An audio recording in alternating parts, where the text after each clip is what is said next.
Hi everybody and happy Thanksgiving. This is Dr. Mary Gardner, one of the Lapala veterinarians coming from sunny Southern California. And I know that so many of you are with your families and celebrating Thanksgiving and being very, looking back at the year and what you're thankful for, as well as I and all the other veterinarians, and just knowing how much you put your faith in us and helping you with your angels. We really appreciate it. And I wanted to do this live video today to talk about something that I know many of you are struggling with, and that is having a geriatric or terminally ill pet during the holidays, and when to say goodbye. And we want to sometimes make it to the holidays. So I'll give you a quick story.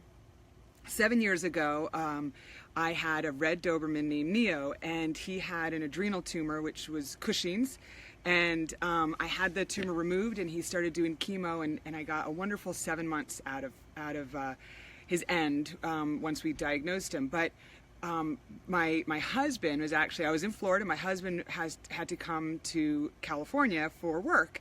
And so he, during the holidays, so it was only during Thanksgiving and then to the middle of December, he had to be here for work. And so I was taking care of Neo, and we were hoping that he would be okay until, he got back from work. And, I know that towards Thanksgiving, he did start to decline a little bit. And the day after Thanksgiving, I went to go help a family say goodbye to their kitty cat, and when I came home, unfortunately, Neo passed on his own.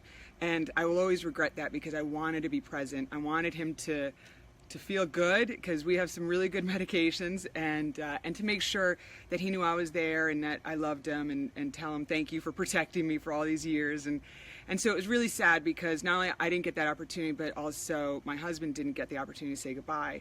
And that it was definitely not something that we were, that I thought was going to happen right away, and I think he still had, some good quality left. Oh, Ivy says Dr. Katie's the best in Jacksonville. Yes, she is. I'll admit to that.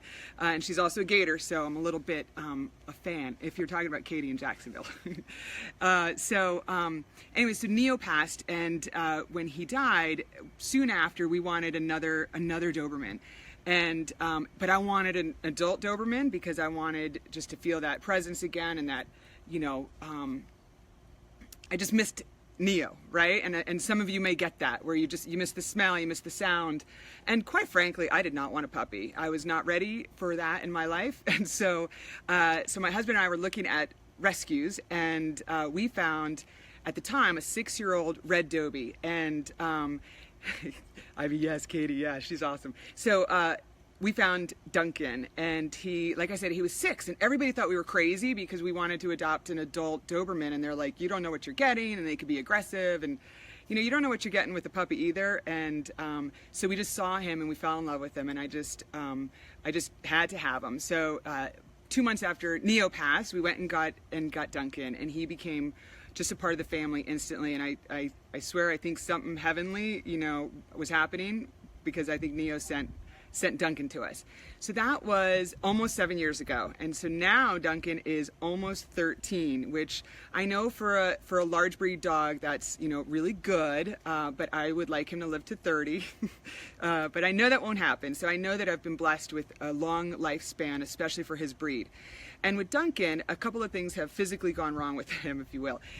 First, 3 years ago, he started to get LARPAR, so that's laryngeal paralysis. And I see this so common, especially in Labradors, but older dogs, they actually get either a complete or partial paralysis of their larynx. And so if you ever hear that old dog bark, or your dog sounds like they're, froggy, if you will, when they're barking, that wasn't a good example. But anyway, if you ever hear that, it might be a sign of laryngeal paralysis. And so that was something that Duncan got, and it could actually lead to respiratory distress. And we have to say goodbye to many pets that have that disease. But if surgery is an option, if your pet is well enough to have surgery, it actually is really, really good. And so we did what they call a tie back. And so that was almost 3 years ago. And so basically half of his larynx was tied back. And he's been doing great since then. And so it was just a champ. And now Dobermans are also very prone to heart problems. And so I used to get his heart checked with the echo and bring him to the cardiologist. So even me as a veterinarian, I go see this specialist and I go take him to the best. And so I went to an cardiologist, and his heart was looking good. And so that was about last year. And then, but I know he started to toe drag when he was walking, and a lot of those mobility dogs that we see, that'll be the first thing owners notice, is that like, hey, he drags his toe, or his toenail gets stuck, or they'll hear it during the walk, that'll every now and then.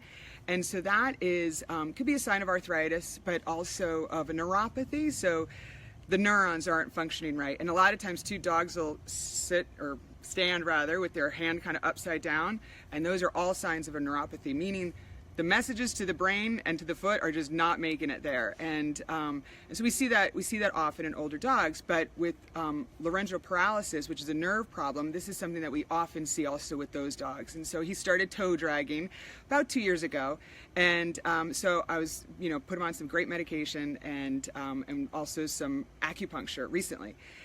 And so in March, the acupuncturist was doing her exam and looked in his mouth, and unfortunately found cancer, what looked to be cancer. So it turned out to be oral melanoma. So we had that removed, and we did the melanoma vaccine. So during that time, we had his heart checked again, and everything looked great. And so then I just knew to get it checked every 6 months. And then in August, Duncan was doing, fairly well, but then he started slowing down and he started coughing a lot. And so I thought either it was laryngeal paralysis, or the cancer was spreading, or possibly his heart. And the heart, though, is, like I said, very common for Dobermans to have a problem with it. So took him to the cardiologist, and it turned out that now his heart was not well, and so he was actually in a level of heart failure. So he has dilated cardiomyopathy, so basically a big floppy heart, and it doesn't push out the blood really well. And so when it doesn't do that, it backs up, and so fluid backs up in the lungs. He was coughing a lot and just very tired, and not sleeping well.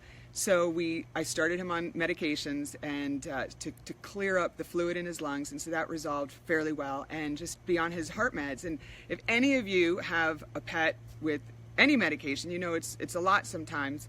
And with the cardiac drugs, it's a few times a day. So he's getting a lot of drugs a few times a day, and we're just monitoring him to see how well he's doing. But most recently, though, it's not his heart, but it's actually his mobility again. So his heart is fairly regulated, but his mobility has been really bad and starting to decline. And it's getting to be a bad issue where he's tripping a lot but like falling, and his legs just turn into spaghetti, and he doesn't have any muscular, ability. So it's not arthritis, so it's not really painful. He doesn't feel it, but when you fall, it still doesn't feel good when you fall. And so, anyway, I have him here. He's being a goof outside. If you can see him, there he is. That's Dunk. And so he's just resting in the sun before we eat Thanksgiving dinner. But the struggle is now I'm here in California. My husband is now in Florida, so we're opposite. And so he's been there about 3 weeks, and he's supposed to be there for another 3. But 2 days ago, Duncan got really bad, so much so that he couldn't even get up, and he was just like mush on the floor, and having a really hard time. So it comes to now when we're going to decide. So first off, I put his harness on him, which you guys might see his harness, and I'll lift him up so you guys can see it in a little bit. But I love that harness for mobility. It's called Help Him Up Harness. So I'll put the website in comments. But it's been a huge help, because Duncan is 110 pounds. That is a big dog to pick up. You may not be able to notice this, but I'm a big girl, so I'm 6'1" and fairly strong. So picking up Duncan isn't so bad, especially with the help of his harness. But I wanted to talk to you specifically about choosing when to say goodbye, and that there is no right answer, and it is very personal and subjective. And what is quality life, and what's quality life to Duncan, and quality life to me. And as a doctor, probably the thing I get scared of the most, or I worry about for our families and for the pets, is any respiratory distress. So anything with the laryngeal paralysis or heart failure, or any spread of cancer to the lungs, or collapsing trachea. I just don't like respiratory distress. And so right now that's not his struggle, which is good. But mobility is also tough. And he's wagging his little nub, his little Doberman nub, and he's eating well, which is technically, sometimes we think of that as good signs, but he might eat until the last day, but he still can't get up. And is that fair, or is that good? Fair is a bad word to say. Who knows is fair. But the problem is, though, it's really bad. So Dad is going to come home tomorrow, so he's coming home early, so that way he can be with him and at least spend a few days before we do say goodbye. And you know, it's a roller coaster, and I'm sure some of you have been through this roller coaster where it's like, uh-oh, it's a good day, and then tomorrow's a really bad day, and then you think, okay, I'm going to make the decision tomorrow to say goodbye, and then tomorrow's a good day. So welcome to the roller coaster. I'm at the front seat with y'all, and so we get it. Even as veterinarians, we have our own pets, and we have, you know, they're part of our hearts and our loves and our lives, and we get it, and we have denial goggles sometimes ourselves. And luckily, I have a wonderful family at Lap 11, so everybody, all of my vet friends have been very supportive, and you did look up when Dad's coming. And so it's been really nice to have that support. But you know, we talk a lot to families about the different budgets and when to say goodbye, and you know, when any one of these budgets that I'll talk about is tapped out, then it's okay to say goodbye. First is a monetary budget. It's, you know, a lot of times towards the end, actually, it's not that expensive to care for your pet because we're not doing a lot of blood work or x-rays or diagnostics. We're just, you know, caring for them at the end. But Dunk's 110 pounds. That's a lot of medication for a big dog. And so, you know, it is you know, costly for his meds. But that's, you know, but that's not our struggle right now. It's you know, the emotional budget, which is the other budget, I'm okay with that. Like, I'm okay to say goodbye. I don't know if it's okay is a good word, but I'm prepared. But it's the time budget and the physical budget. So time is really hard. He needs his medications every 6 hours. He also pees a lot because he's on medication for the heart failure to empty out his lungs, if you will, or dehydrate him. So he pees a lot. And again, 110-pound dog peeing is not fun to handle. So a few times he's had accidents in the bed or around the house. So I have to let him out a lot, and traveling is very hard. So I do travel for work. I speak at conferences and at vet schools, and I love that part of what I do. But traveling is really tough because nobody's going to take care of him as well as myself, or you know, or Dad will. But we do actually have one really wonderful woman who comes to the house and watches them. But you know, during the holidays, she has a hard time leaving her family too. So traveling is really tough. So finding the time. But I'll dedicate the time. I don't mind. But you know, Dad traveling is hard too. So he's away right now, and like I said, he's going to come back tomorrow. And then the other budget we talk about is the physical budget, and handling a 110-pound dog, or even handling a 20-pound dog or a little cat is not always easy, especially giving them medications and things like that. But what I've felt the most with my physical budget is not necessarily lifting him. I mean, it's hard, but luckily with the harness, it's not so bad, and he's so good. He doesn't, he's not upset or anything like that. But it's the tiredness. So for the last 2 nights, he's been up, and he's, and I have to let him out every couple of hours, and so I've not had a good night's sleep for 2 nights straight, like not slept at all. So I'm physically tired with that. So that's where my biggest struggles are, and just, I'm gonna miss the heck out of him.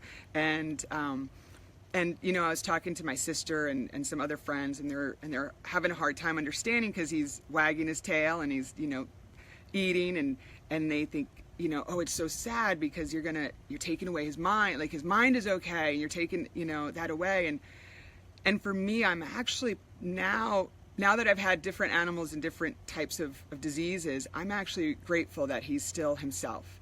And I'm grateful that he's still happy, if you will, and wagging his little nub and excited and happy to see me. Even if he could just pick up his head and, wag that little nub, I'm okay with that. And I would rather him thinking he's good and happy when I let him go, versus feeling miserable and just crappy and icky and feeling really sick. So I'm blessed that, in a way, that it's not his heart, but it's actually mobility, because I want him to go on a good day. And that's the thing, is I really, really want him to go on a good day. And that's the roller coaster, though. So when you're on the bottom level and you don't know what to do, and then you're going on the top level and it's hard. But I want to make sure that it's a day that we've got a pile of In-N-Out burgers in front of them, and some French fries and a chocolate shake maybe.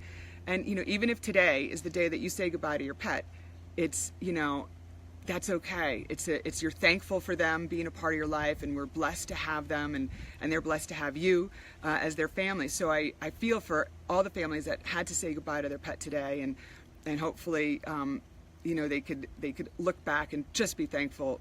But I understand how sad it is. And if today would have been Duncan's day, I would have said goodbye, and we would have Skyped with Dad, and so that way he could be present. But he's okay for a few days, and that way we can make his last day really good, and for Dad to be here, because he is like best buds. I'm just second class citizen in this house.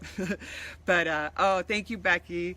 So sweet. Up in Pennsylvania, I think it's probably freezing there. So it is 90 degrees here in South Florida, or Southern California. I'm from South Florida originally. But that's also tough with these guys. Got to keep them cool. And so we have the air conditioner on. I know that's probably crazy to some of you guys, but it is pretty hot out today. So I want to show you just real fast so you can see. I know he's just chilling right here, but he does need to get up and pee, which doesn't look like he's going to do that on his own. But so he can get up every now and then, you know, on his own. But I kind of have to help keep his legs, you know, get his legs underneath him because he's got these spaghetti legs. So I'm going to try to put this. Hopefully, we'll be able to see this. Excuse this awkwardness for a second. Yikes. Okay. Let's see. He's.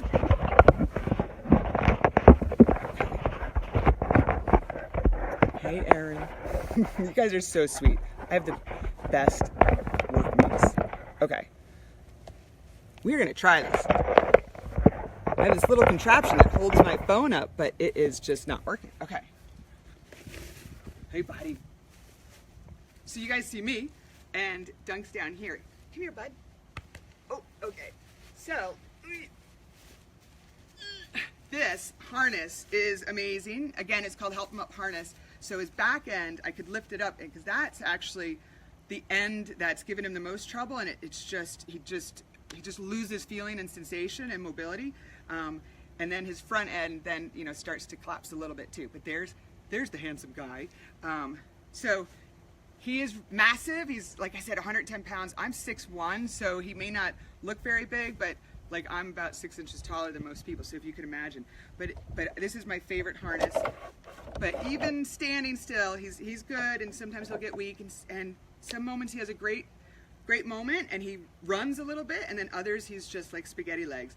So like I said, that neuropathy that he has, which we see often with laryngeal paralysis dogs long term, you know, just it doesn't necessarily hurt, but when he drags his feet and they get scuffed, or if he falls and he, you know, bonks his jaw, then that hurts.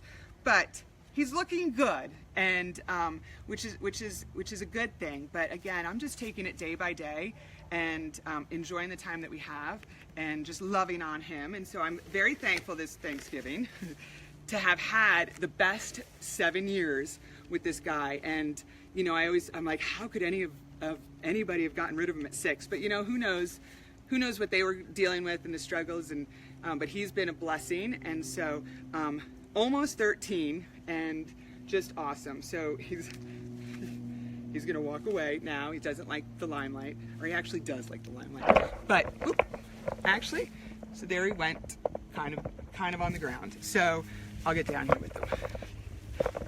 Anyway, I just wanted to do this live video to show my support to you guys, to the families that are saying goodbye this weekend, or even today, or just struggling with this decision.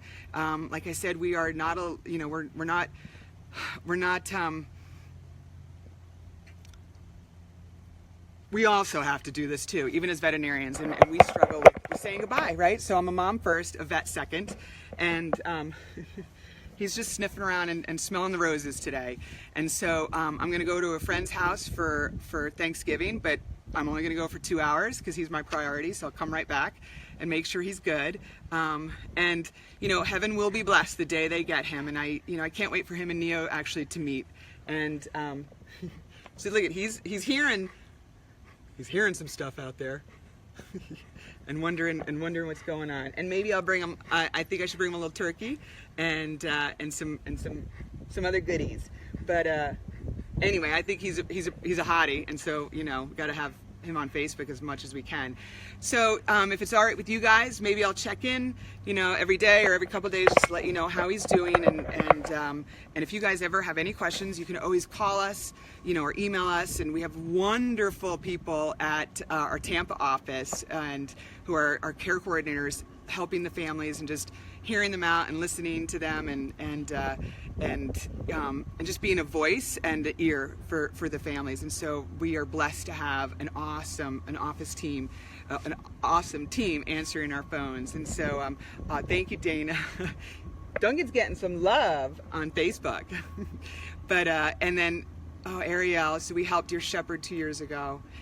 We had that harness. It helps. It's massive. And so again, it's help 'em up harness, and I'll put it in the comments. You know, Duncan gets acupuncture also once a week, and I have a wonderful acupuncturist who comes to the home, and he just sits there and gets his acupuncture. I'll post a picture of it, or even do a live video if he's okay this week. But he's, you know, it's a little tiring being semi-famous, right, buddy? So he helped me, you know, make an apple pie today, and I'm gonna go bring it over there and then love up on him when I get home. So again, just do the bucket list and make every day special, because they are precious and it ends too fast, right? And so I know that, like I said, I know he's 13 and almost 13. Everybody's gonna say, oh, that's really good for Doberman, but you know, I'd really like 30. So.